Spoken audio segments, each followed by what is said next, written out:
Good afternoon, and thank you for joining us. Happy Friday. People hoping to travel between the Lower Mainland and Vancouver Island this morning once again faced ferry cancellations. We'll take you to the Horseshoe Bay Ferry Terminal for the latest. And should BC expand its Safer Supply program and allow people to access opioids without a prescription? We'll talk about the latest recommendations for Dr. Bonnie Henry to battle the drug crisis. And have you ever wondered what it takes to be a ventriloquist? We'll have all the answers to your questions. I'm Amy Bell, in for Michelle Elliott, and this is BC Today.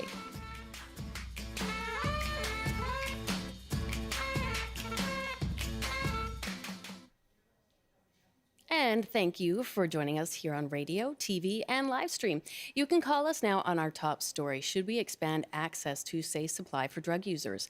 Our number is 604-669-3733. You can also call 1-800-825-5950 or just hit pound 690 on your cell.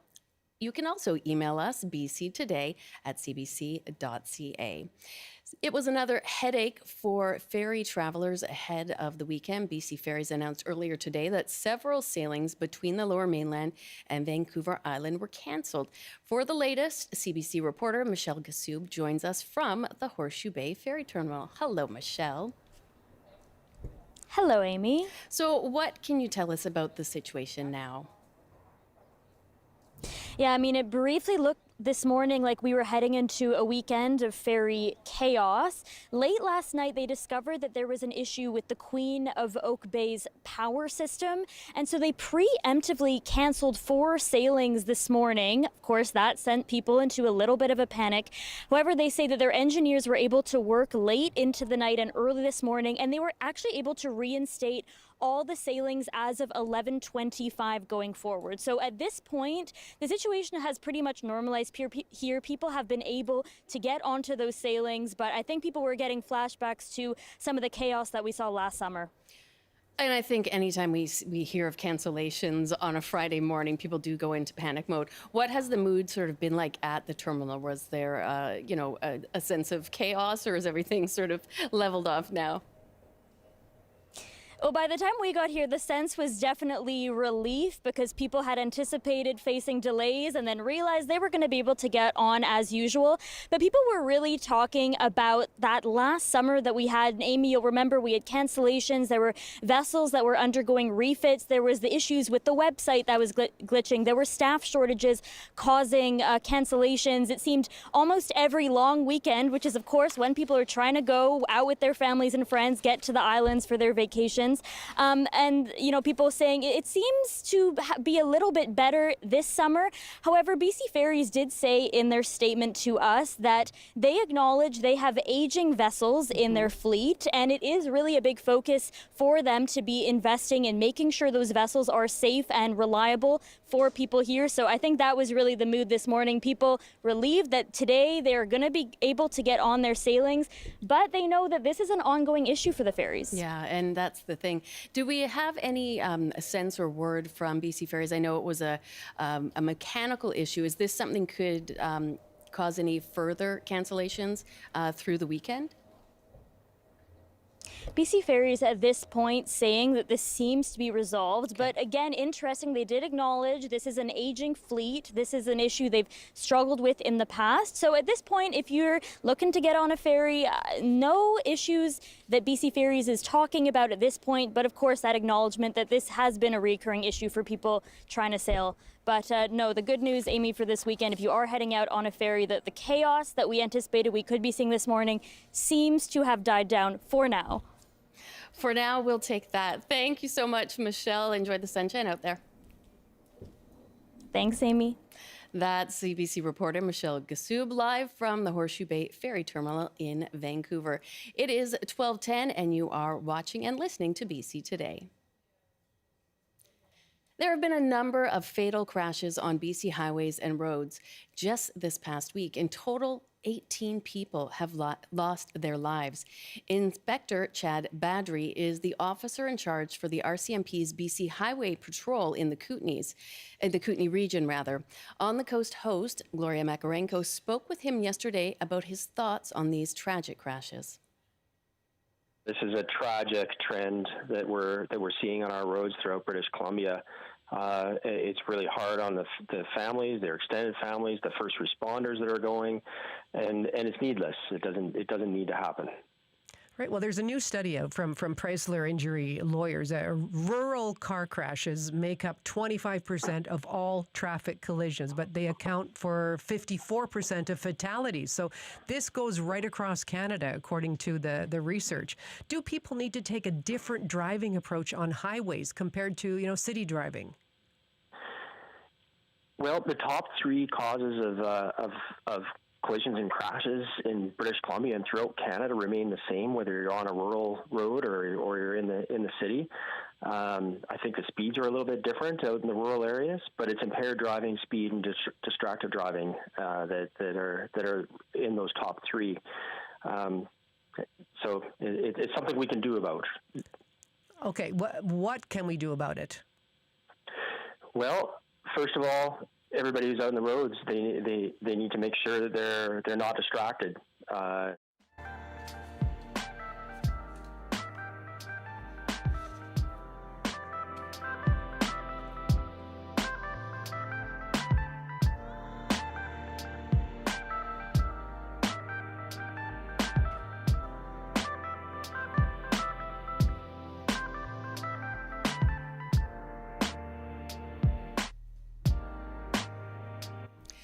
The long-awaited report from Provincial Health Officer Dr. Bonnie Henry was released this week, entitled Alternatives to Unregulated Drugs, Another Step in Saving Lives.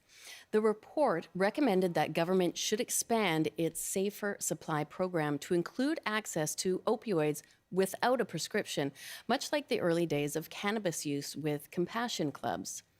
Premier David Eby said this morning that there is a 0% chance that the province will follow these recommendations and that, quote, BC will not be moving to a model where medical professionals are not directly involved if people use harmful and toxic drugs, end quote. 182 people died in BC in April of this year due to toxic drugs. And that brings the death toll to 14,500 people since the health emergency was declared in 2016. On our open line today, we're asking you, should we increase access to safe supply for drug users? Call us now at 1-800-825-5950, 604-669-3733, pound 690 on your cell phone. And you can email bctoday@cbc.ca. Joining us now is the leader of the BC Green Party, Sonia Furstenau. Hi, Sonia. Thanks for joining us. Thanks for having me. So you put out a statement yesterday saying that Dr. Bonnie Henry's report aligned with the 2022 All-Party Health Committee report. Tell us more about that. Yeah, so we had an all-party health committee that looked at the toxic drug crisis. We had 881 written submissions from the public, so it was the most amount of public input that any reports had, and 118 presenters, including police chief, health experts, researchers, paramedics, community social service providers, treatment providers. And the report came out with unanimous, consensus-based recommendations that included recognizing the very important role that safer supply plays in reducing harm and reducing deaths. I just want to talk about the quote from Premier Eby saying there's zero chance of medical professionals not being involved when people are using harmful and toxic drugs. That is exactly the situation we have right now. People in this province every day are using illicit and incredibly harmful and toxic drugs. And the interaction they are having is not with health professionals, it's with organized crime. Right. And so for Premier Eby to say, it is off the table for us to consider ways in which we can separate people from the illicit and toxic supply, ways in which we can reduce the number of people dying every day. For him to just say that that is entirely off the table is a real rejection of the responsibility that a government has when 6 to 7 people die every day. We just heard the report on traffic accidents. Yeah. What can we do to reduce the number of people dying in traffic accidents? If 6 people were dying every day in traffic accidents, we would be taking emergency measures in this province.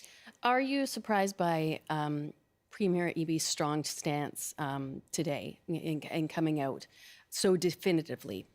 I'm really surprised and disheartened because the provincial health officer has done her duty to provide evidence and research-based recommendations to a public health emergency that we have been in since 2016. That is the role of having independent health officers. This province abided by her recommendations through the entire COVID pandemic. We had a government that said we're absolutely going to listen to experts and listen to the recommendations of those experts. And in the face of this crisis, killing people every day in this province, and let's be clear, it's killing. Most people who die are dying at home. They are people, men, it is mostly men between 19 and 59, employed people. We have to break away this vision that the people who are dying are people who are also entrenched in the terrible conditions of homelessness or mental health. We are losing 6 British Columbians every day, young and old, male and female, employed, family members, parents, children, grandchildren. We have to really treat this like the health emergency it is. And when a health officer puts recommendations like this forward, recommendations, by the way, which have been put forward for years, and not acted on in any way that would actually make a significant dent in the conditions that we're seeing, I'm really disappointed to hear the Premier say this, but I'm also very alarmed by the way that both the provincial Conservative parties and the federal Conservative Party are putting out misinformation and disinformation and really putting people's lives at deeper risk by adding to the stigma and shame for people who use drugs. And I think we need to recognize that these are our community members, these are our friends, our neighbors, our family members, and we should be treating this like the health emergency that it is. And we did, in fact, hear this morning from federal Conservative Party leader Pierre Poilievre about his views on safe supply. He was speaking to reporters in Montreal, so let's just take a quick listen. What will you do around safe injection sites across the country? We will close safe injection sites next to schools, playgrounds, anywhere else that they endanger the public. By the way, they're not safe injection sites. I'm sorry. I used your dishonest language. You guys repeat the same language you get from the radical liberal NDP activists and bureaucracies. You call them safe. How can they be safe? We will defund them. There will not be a single taxpayer dollar from the Poilievre government going to drug dens. Every single penny will go to treatment and recovery services to bring our loved ones home drug-free. How much of an influence does Poilievre's views have here on our provincial politicians, do you think, Sonia? I think his rhetoric is having an influence. And I just want to put this into some context. Please, yes. The most costly and deadly drug in our society right now is alcohol. Yes. So between 2002 and 2011, a report came out from the University of Victoria. There were nearly 19,000 direct and indirect fatalities from alcohol use in BC. That doesn't mean that governments shut down all regulated sales of alcohol. They did not close bars, which are effectively safe consumption sites for people using alcohol. Government continues to regulate and tax the substance and educate the population about the harms of alcohol, providing access to health care for people who use alcohol. We have to recognize that drug use is a part of our society, and for politicians to be using the kind of rhetoric and ignoring the health experts, ignoring police, ignoring paramedics, ignoring the cost of this unregulated, illicit, organized crime run supply of drugs on our streets, is to say that they are going to not only continue to allow people to die every single day from this harmful supply, but they are not going to take the steps that health experts have provided as a means to respond to this. I also want to point out the Netherlands, Portugal, Switzerland, they all have prescribed heroin programs. Yes. And recognize that there are ways that we can approach getting people access to regulated supply, but also getting them connected to health services, to community services. But for Premier EB to deny the fact that the current conditions means that people using these drugs actually are cut off from our healthcare system, but also costing our healthcare system an enormous amount of money because of the cost of paramedics, the cost of the daily toll of drug poisoning.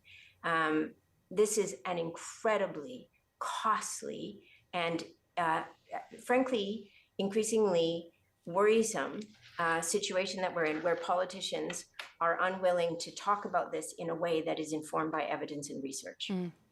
I'd like to bring in a couple of audience members now. Patrick, you're calling in from Vancouver. Hi. Hi, good afternoon. Good afternoon. What was your opinion on today's topic? Should we increase safe supply? Yeah, I mean, it's kind of difficult, and I'd called in maybe a month ago when you were on a similar topic when Michelle was hosting, and I'd come from the opinion of like, I think it's fine, but what else are we doing? Like what about these rehabilitation programs? Like, maybe we're just kind of it's these safe injection sites and these prescribed opioid use is like at the top of the media because it's it's a sensationalized kind of topic right now. But like, what else are we doing? Like what is like that just seems to be one part of right. a broad plan, right? And I mean, I have so many opinions and I have so many questions, and I know it's just a short conversation on your show today, but I'd like to get a real good understanding of like what else we're doing, because I do a lot of work in the downtown east side. I've talked to a lot of doctors. I've talked to a lot of people that use these drugs. Some of them they want fentanyl. Like, it's crazy. Like they don't actually use these prescription opioids. They want to go and get it from the street. So right. like, and Michelle had brought up a really good point. Like, why does it have to be one or the other? And I don't think it does, but what are we doing? Like, what else are we doing? And I really appreciate your guest's point of view on alcohol, because that is a terrible issue. That does, kill more people in Canada and North America than opioid use. But the sad reality is that we make money off of that. We make tax dollars off of those sales. Absolutely. So that, that's why we're not going to just shut it down, right? Right.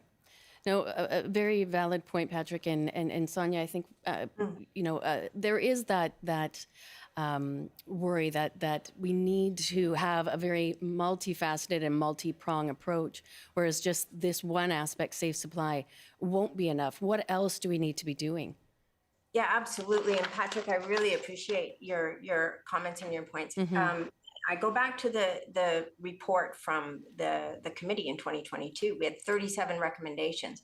Number one, the continuum of care. When 1 million people don't have access to primary care, for a lot of people, that means accessing any kind of pain relief may actually require them to look to the illicit drug supply. Yes. And that is a terrible situation that we are putting in people. So the continuum of care, building up a primary care system, making access to mental health care and preventative mental health care a part of our healthcare system. We have been calling this for this as the BC Greens since 2020. And absolutely essential in this conversation is not just regulation of drugs generally, but regulation of the addictions and treatment system and industry. We have what is essentially should be recognized as a healthcare industry, completely unregulated in this province. And the former chief coroner, Lisa Lapointe, has made this call for years. The death panel review call years ago was, number one, we need to get in front of regulating the treatment and addictions industry, because currently anybody can essentially say, I'm an addiction treatment service, and I'm going to offer the service. You're going to pay me, and we'll see how it goes. There's no data required. There's no regulation. Right. And so that is a critical step. But right, it is the whole continuum. Everything from ensuring that there is affordable housing for people to ensuring that our primary care system is working functionally. The whole spectrum is what is failing people right now. Right. I do have time, I think, to bring on one more caller, Jimbo in Sioux Valley. Hi, Jimbo. Oh, hello. How are you doing today, and what are your thoughts on safe supply? Well, I'm doing fine, and I agree with the Green Party leader on this issue.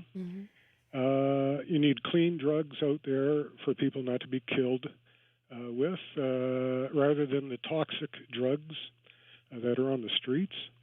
And I believe there should be a referendum on this issue at the next election. The politicians in this country and province have allowed tens of thousands of people to die as a result of their ideology. And a referendum would allow the people to decide if they want to kill tens of thousands of people with dirty drugs or if they want to have clean drugs to allow these people to live on the streets or wherever. Thanks for sharing that point, Jimbo. Yeah, it's all about participatory democracy. And Sonia, are we, do we get into the danger where such a important and, yes, frankly, deadly issue is at risk of just becoming a political pawn instead of focusing on the people that need help? I so appreciate Jimbo's comments, and I get a little emotional about this because I was one of the voices that really pushed hard to have the all-party committee. I thought that if we could get all of the political parties hearing the same evidence and producing a report that really identified the evidence-based and publicly supported approaches. We had the highest number of input from the public to this committee of any committee in BC's history, and it was overwhelmingly in support of the evidence-based approaches that Dr. Henry is laying out and that this report lays out and that Jimbo's talking about. I'd hoped that it would depoliticize the issue, and we are seeing right now political parties choosing to make the deaths of 6 people every day a political wedge issue, and I'm devastated by this. The toll of this crisis and the toll of this loss is enormous on our province and on the people who are left without their loved ones in their lives anymore. And I think we need to really return to where Health Minister Terry Lake was in 2016, BC Liberal Health Minister, who said, this is a public health crisis. We need to treat it as such. And we need political leaders with the courage to say, I'm not okay with 6 people dying every day in our province. Okay. Carolyn in Victoria, thanks for joining BC today.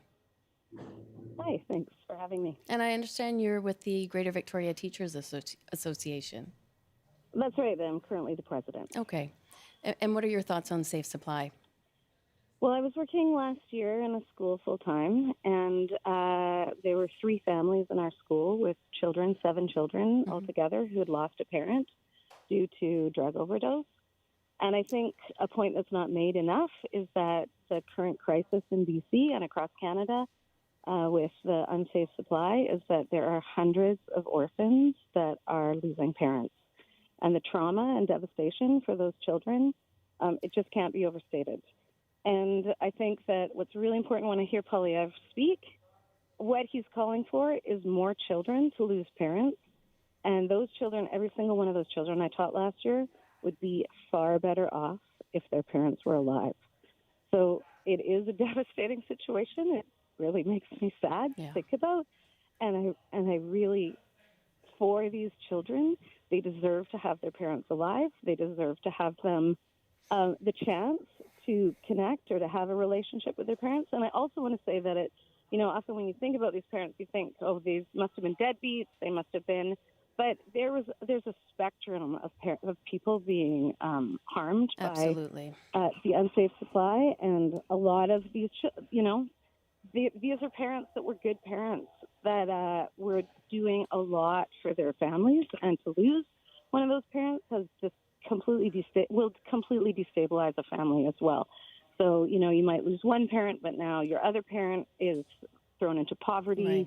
has a whole set of other issues. So I just think it's a really important thing for us to remember is that how can we help these families, and Safe Supply is one of the ways to do this work. Carolyn, I thank you so much for calling in and sharing that. And it is a devastating loss that will have repercussions for years for those children and their families. Sonia, when you hear that, we spoke earlier about how, it is not somebody that is struggling with a lack of housing that is on the street that is dying. It is people that are in their homes, that are employed, and as Carolyn mentioned, are parents and have families. Yeah, and I Carolyn, thank you so much. And I think that that's such a critical piece. And I think that we have to resist the kind of hatred and dehumanization that is embedded in the rhetoric of people like Pierre Poilievre, Eleanor Sturko, these people who are really focusing on fear and hatred and refusing to acknowledge and recognize that we are talking about our fellow community members. We are talking about people who are using substances. We would not talk about people who use alcohol in this way. No. And I think we have to understand that there's a spectrum of drug use that exists in our society, always has, and that we have a responsibility as a society to not allow this toll to continue to be taken on children and families. And I really appreciate Carolyn bringing that point up that there are children now who don't have their mothers or their fathers because of this crisis. Sonia, we'll have to leave it there, but I really appreciate you coming on with me today. Thank you. I really appreciate the conversation, and I think it's a very important one for us to have in a way that humanizes this crisis. Absolutely. Sonia Furstenau, BC Green Party leader, and the CBC News to 12:30 with Rob Zimmerman is coming up next. Good afternoon. A province-wide fire ban, except for Haida Gwaii, is now in effect. Officials say it will remain in place until further notice and is being implemented to help prevent human-caused wildfires. More than 150 fires are burning in BC. Many of them started in the last few days due to lightning strikes. Vancouver Island University in Nanaimo says an encampment of pro-Palestinian protesters on campus must be gone by Monday. A trespass notice says if protesters remain past 8 o'clock in the morning, it will take all legal steps necessary to remove them. A protest camp at UBC was vacated by protesters voluntarily last week. And police in Nova Scotia say 2 people from BC were found dead in a washed-up lifeboat earlier this week. RCMP say a 3-meter-long inflatable vessel washed ashore on Sable Island about 300 kilometers southeast of Halifax. Police say the pair is believed to be a 60-year-old woman and a 70-year-old man from BC who were reported missing in the middle of last month. And now the forecast on the north coast. A mix of sun and cloud this afternoon with a high of 16. Highs reaching 26 with some sun and cloud in the Peace. In the central interior, including Prince George, sunny with a high of 25. Highs up to 36 with sunshine and a risk of thunderstorms in the Kootenays. In the southern interior, including Kelowna, a high of 35 with a mix of sun and cloud and a risk of thunderstorms as well. And for Metro Vancouver, Greater Victoria, and the Fraser Valley, sunny this afternoon with highs up to 27 inland. That's your CBC News update from Vancouver. Thank you very much, Robert. And I have a question for you. Okay, Amy. Have you ever wondered what it takes to be a ventriloquist? Well, actually, I have. Because one holiday season, I got a Tommy Talker from the Sears catalog. Did you? Yes. Tell me more about Tommy Talker. I thought this was going to be my career, yeah. Well, it ended up coughing up its stomach. The foam in its stomach ended up, he was kind of spewing that after a few months. That sounds terrifying. Yeah. Okay. But sure, I'm all for ventriloquism. Well, then stick around because we are going to talk all about ventriloquism in just a few minutes, and perhaps you can still pursue that dream. Thank you so much, Robert. You are welcome. And there are lots more stories on today's top stories on the shows this afternoon in your region. Here in Metro Vancouver, here's what's coming up on the coast. Amy, hi there. It's Gloria Makarenko here, and I hope you can join us this afternoon for On the Coast. It is Friday afternoon. It's sunny on the West Coast, and we are going to help get you ready for the weekend.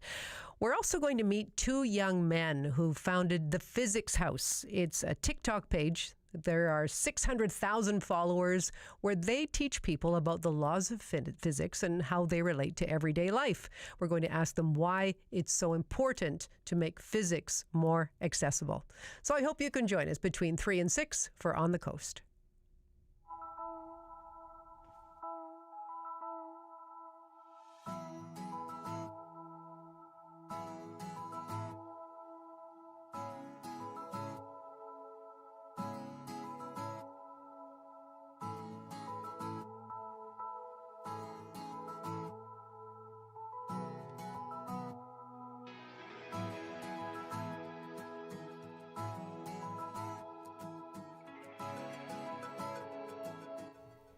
Well, it's no secret that we live in a digital world today with video and social media and now even AI becoming our preferred sources of entertainment and ways to have fun and relax.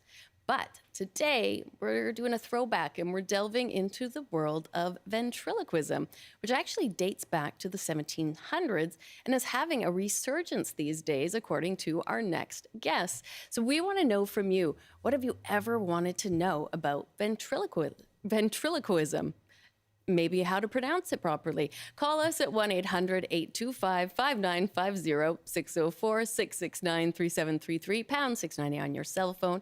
And you can email your questions, bctoday@cbc.ca. Joining us now is Don Bryan. He is a ventriloquist, puppet carver, and author of the newly relaunched book called Mastering Ventriloquism. Thank you for joining us today, Don. We were very excited to have you in studio. Well, the excitement's all mine. Thank you so much for having me here. And you've been working as a ventriloquist full-time for many years, since the 1950s, I believe. Yeah, well, I started as a kid, 12 years old, as a hobby. And what was it about that art form that drew you to it at 12 years old? Listening to the radio show, Egderberg and Charlie McCarthy. I know there are listeners out there who know who I'm talking about. It was a very popular radio show. A ventriloquist on radio, you got to think about that. We're thinking about it right now. Really, today, it's like a mime doing a CD. I don't know. But it was very funny, very entertaining, and that kind of started me off. And I had to find out more about it. Got a book on ventriloquism from the school library, Cecil Rhodes, where I was going to school, in Vancouver. And that was the beginning. I had to get a puppet. Eventually, my dad actually came up with one Christmas with the best gift I've ever had. Well, it changed your life. Well, it did, you know. I wasn't a professional ventriloquist actually full-time until about 1986. Okay. Still, 38 years. Yeah, a lot of years. And I was in architectural design and numerous other things. Right.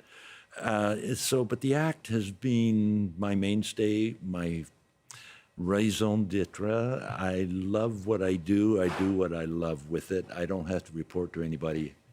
I find that my independence comes with a price because you cannot predict, hey, maybe I won't get booked next month. Right. You know.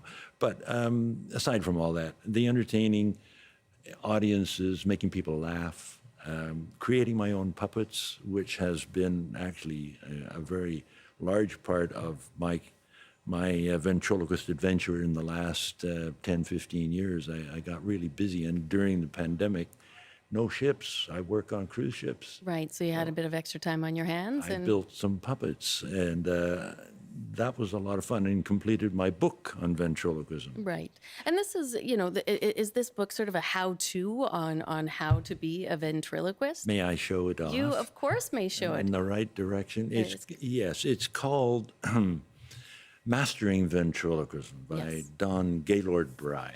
I don't use the middle handle too often, but it sounds kind of distinct. I think it sounds quite noble. Well, indeed, my father's name. And I wanted to produce something, kind of a legacy of my years of what I've been doing, pass it on. Well, and we were talking about this earlier before you came in when we were sort of discussing questions was, you see these art forms, and it is an art form, not just making the puppets, but the performance of it. And how do you sort of pass that down? How do you ensure that it carries on? Because we do unfortunately lose some art forms over the years. How do you adapt to it and make sure there's that sort of heir apparent? Well, in today's world, we have, of course, YouTube, Facebook, and so on, and all kinds of interest groups who have their own little niche on the internet. You go ventriloquism, just look it up, and you'll see dozens of groups and acts and so on. It really wasn't a big deal. Ventriloquism has always been sort of a niche kind of specialty. What I guess really worked was the early 60s and 50s and 60s, early television, when they had variety shows. Okay. And the Ed Sullivan Show. Right. Classic example. That's where I saw Eggeberg, and I saw Paul Winchell, I saw many other ventriloquists, and that really spurred me on to keep going and to try and find out more about it. Wonderful. Couldn't find out much, ended up saying to myself, I'm going to write a book about this one day. And there you go. It took me about 40 years to get there. I'm going to stand this book. I'm just going to stand this up on the desk so that people can continue to see it. And we actually have a couple copies to give away after the show. Yes. I'll give out the details for that later on. The book, if I may interrupt, it's not just how to ventriloquially. Ventriloquially? Nice word, huh? Thank you. Yeah, it's ventriloquially.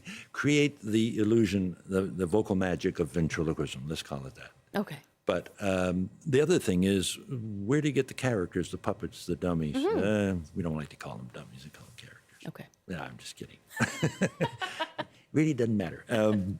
But anyway, they're hard to find. There weren't any resources back in the day.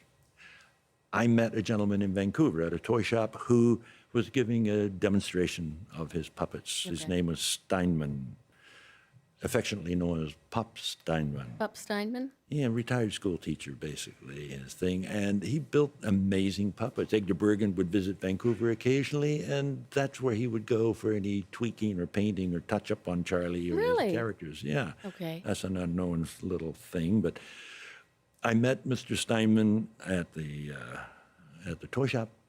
He invited me to his workshop at his home, and that was the beginning of a several years friendship, where I used to go sit by his side while he puffed on his cigar and showed me how to carve puppets. And you did bring in one of your friends with you today. Yeah, I did. Yes, he was really getting very difficult, but I managed to convince him to come. Why don't you introduce us and let me know who you've brought to the show today? Okay. Well, now, I have several characters. I can imagine you do. But this one has been my mainstay. There's a story behind him, but let me introduce him to you. All right. I'll have to move over here. That's okay. Give me a moment. Now, he's a little different than most figures. We call them figures, too. He stands on his own legs. They go by many names. I do like that. Yes. So you're just going to bring over one of the characters, one of the friends. And who is this that we're about to meet? Yes. This is my friend Noseworthy. Hello, Noseworthy. Hello. How are you? I'm doing well. Thanks for coming on BC Today. Oh, you're welcome. Sorry he had to come too. Yeah. Well, No, we're not. Listen. Yeah, I want you to cooperate. Oh, yeah. All right. Yeah. keep your mouth shut when I'm talking. Why you don't keep your mouth shut when I'm talking? This is how it goes. I can imagine it is. It's a lost and dangerous art. I like it. It's a scam. Yeah. Okay. Yeah. You're kind of cute. All right. Yeah. Enough of that. You know who's talking, don't you? I do. You. Yeah, that's right. Oh, you're good. She's really good. Who's working her head? Don't be rude. Just kidding. Oh, you want to know something about ventriloquism? I do. I want to know how it all works. Well, he doesn't know nothing. Okay, right? What do you know? There's a hand involved. Okay, yeah. And it's not always very pleasant. Listen, can we get around that? Yeah, they want to know. People want to know about ventriloquism. Yeah. Okay. All right. Well, tell them. Right. How do you throw? Is that the correct way to say it? Throwing your voice? Throw, chuck, Illusion? No, what? It's an illusion. That's what I said. I know. It's an illusion. He doesn't really throw his voice. What? May I talk? You're talking already. Look, what? This is important for me. Okay, all right. He really has no control. All right. He's losing it. I know what I'm doing. You think you know what I don't think I know. That's what I said. I don't think you know. Look, yeah. Don't argue with me. He's arguing with himself. Oh, it happens. We all have these internal struggles. What was the question again? Okay. I was wondering how this all works. If you were going to recommend to somebody in the audience, maybe a way that they could start practicing in their ventriloquism journey. Get the book. All right. Yeah. No. Step 1, check. Step I've got one, it here. check the book. What's step 2 I can do? Well, the thing is, can anybody learn ventriloquism? Yes. No. Yes. Yes. Even you could learn. Yeah. Even me. Yes, it's very basic. Some of the fundamental things you have to learn. Yeah, how to speak, of course, without moving your mouth. Right. He's working on it. All right. He's doing quite well. I can do this. Watch this. Hi, how are you? Which one's a dummy? Nobody knows who's talking. Look, it doesn't work that way. I make you look good. All right. Without me, he'd still be doing seances. Listen, yeah. Where was I? CDC, you idiot. Okay, yes. Ventriloquism, yeah. The basics are like learn the alphabet. Yeah. Okay. ABC, that's right. CDA, right? ABCD, okay, yeah. And then it becomes, something which you have to master the basics, which would be, I would say the alphabet, and then how to speak without moving your mouth. Right. Yes. And there are methods that we use, techniques. Oh, tricky stuff. Mm-hmm. We'll tell you about it. It is going to cost you. Oh, no. No. I'm going to take in a couple calls while you two sort out your differences. Sean in Vancouver, thanks for calling in and joining us today. Hi, I was just calling in. I'm an elementary school principal, and so we had a ventriloquist come and perform and then make puppets with all of our intermediate kids. Oh, wonderful. And, I just wanted to say it was really powerful, and part of it came from my own experiences as a kid growing up, and I didn't have necessarily tons of resources, and so just being introduced to the magic of what you can do with something as simple as a sock and some creativity. So it was really powerful, and I would say probably one of the best things we've had. And if I can do a short plug, that was through an organization called Art Starts, which is really a wonderful group that helps provide artistic opportunities for children all over British Columbia. So there's my plug. Much appreciated. And I love that, it is powerful for children. All children have such great imaginations, and they just need to pick up a toy and they're talking to it and treating it as its own character. Gary, now in Duncan, you have a question for our guest. Yeah, hi, Amy and your guest. Both my guests. We've got Don and Noseworthy here. Of course. What's the question? What is the verb for? Is it ventriloquizing or what? Ventriloquy, if you wish. Yeah, I guess that would be it. So how is there a simple test, that we can do, to actually know whether or not we have the chords or the chops for this? To know if you're the chosen one? Yeah, it'll cost you. No, it won't. No. Well, yeah, you tell them, Don. Yeah, you just go, boy. All right. Yeah, takes a minute. All right. What was the question? Yeah. Yes, you can learn basically, anybody can learn ventriloquism. You don't have to have a puppet to do it. No? No, it's better if you do. Fair enough. It helps the illusion. But ventriloquism is something which has been around for so long, for centuries actually. Oh, so are your jokes. Yes. And anybody who takes a moment to, study it, you could actually pick it up within, I would say, the basics, the fundamentals. Within a month, you would have some technique. Okay. You learn how to pronounce words, letters, sounds, without moving your mouth. And what we do as ventriloquists, we use our tongue as our lips, basically. So your tongue becomes your bottom lip. The gum line behind your upper teeth becomes the upper lip, if you wish. Okay. I'm trying to do this.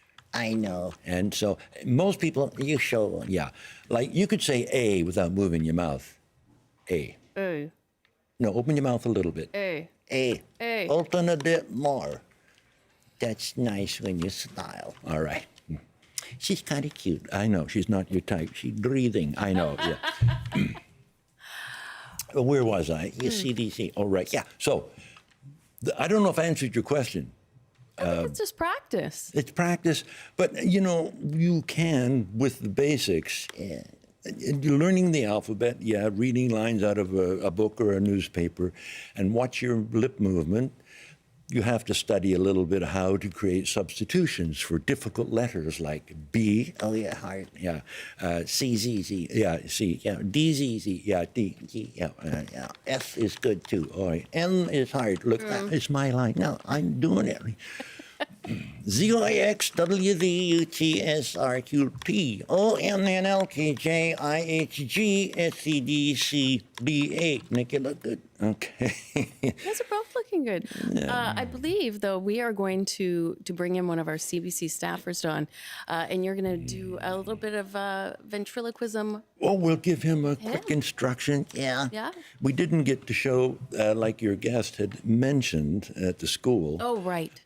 Creating puppets. Oh, yes. I don't know if we have time for it, but a tennis ball makes a really, really good and effective little character. Oh, okay. And you just sort of move its mouth like, You squeeze the ball, the mouth opens. There's a certain way you cut the ball. Yeah. So that you can have a smiley face or a sad face. Oh. And you put on little Velcro buttons with Velcro. Sounds adorable. Doll's eyes. And I use it in my show. It's very effective. Simple and effective. That's me. Well, let's see how simple and effective our very own Darius Madavia is. He is the brave volunteer. Where is he? Where is he? He's coming over here. He's up for anything. Oh, hi, and he is Darius. going to help Hello. us with Dawn. Hello, Darius. And Noseworthy. Nice to see you. Want to shake my hand? Yeah. That's good. Okay, that's enough. All right. Darius, don't stand like that. You bury people that way. No, he's just fine. Let him be relaxed. Don't know how to stand. Now, I'm not sure how you're supposed to. What exactly does Darius need to do to become? Well, he's very smart, but how does he become your dummy? He's going to become half of the show. The other half, Okay. right? Yeah. So I'll do the other voice. Okay. So here's the deal. Yeah, just to create the illusion and to sort of give you a bit of an introduction to the craft, I squeeze your neck. That's a cue. You open your mouth, but you don't say anything. All right? Yeah. Squeezes anything else, you can make all the noise you want. All right. You got that, Darius? You got that? You got that? You okay there, Darius? He's not talking. No, because now, here's where practice. I'll squeeze your neck once, open your mouth. Hi. Do that again. Hi. Doesn't sound like him. Well, that's the voice I'm giving you. Yeah. All right. You happy? Sure. That's not a good voice for you. No. No. We need a better voice. Yes, you do. Yeah. Oh, that's much better. I like that. You like that? I do, too. Okay. What do you want to do? Sing a song? Oh, yeah. Didn't know you could sing. Neither did I. What's the song called? Yeah. I'm a little teapot. Okay. Well, I'm a little teapot. That's what he said? That's right. I'm a little teapot. Okay.